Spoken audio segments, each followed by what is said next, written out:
Merci, je m'appelle Kaoussou Baro. Je suis membre du comité d'organisation de Karantaba. Tout à fait, je pense que nous sommes rassurés d'avance parce que d'habitude, les années précédentes, à part les recommandations et les appuis sollicités auprès de l'État sont encore satisfaits. Et j'ai espoir que cette année aussi, ça pourra marcher, Inch'Allah.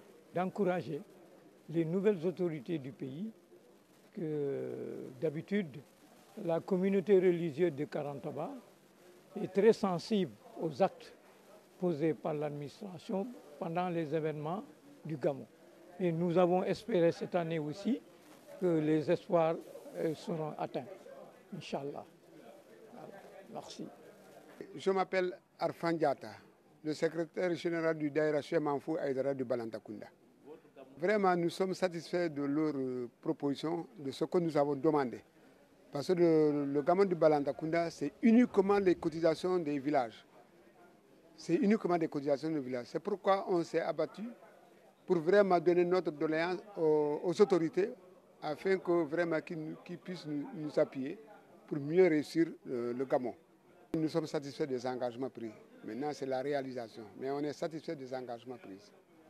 Comme à l'accoutumée, chaque année, nous organisons ce CDD préparatoires de ces grands gamous du département, à savoir le gamou de Senghor, de Kaour, Koudom, Balantakunda, Banger et Karantaba.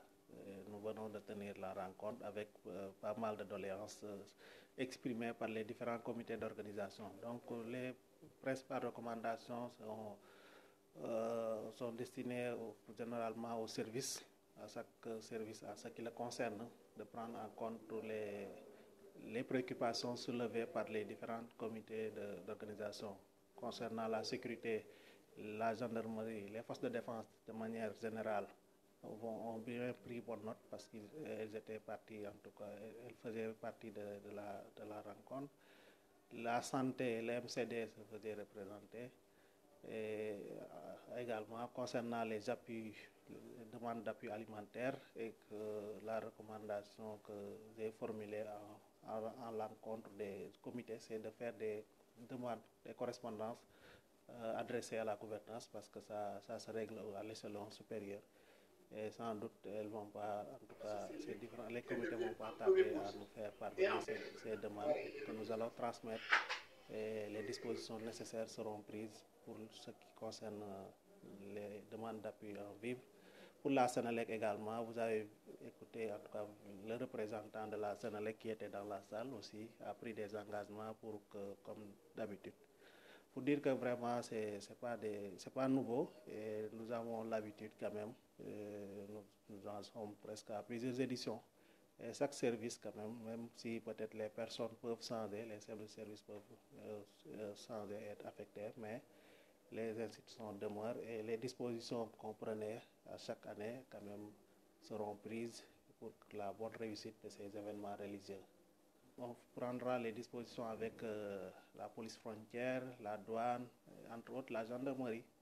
Et facilitation aussi ne veut pas dire absence de contrôle, comme l'a rappelé tout à l'heure dans la salle de sous-préfet. Donc nous veillerons quand même qu'il y ait quand même une facilitation dans le contrôle. Allègement, j'allais dire, peut-être dans le contrôle, mais ne veut pas dire absence de contrôle. À ce propos également, nous invitons les pèlerins à se conformer également, à prendre les dispositions. Comme on l'a dit, l'idéal c'est de venir en caravane. Maintenant, à défaut aussi d'éviter également aussi tout ce que la loi aussi interdit, que ce soit en période gamou ou en dehors de gamou également, on ne pourra pas peut-être tolérer. Et ça, c'est un appel que nous lançons à tous les pèlerins d'éviter certaines, en tout cas, opérations, que ce soit des fraudes ou autres, là, entre autres.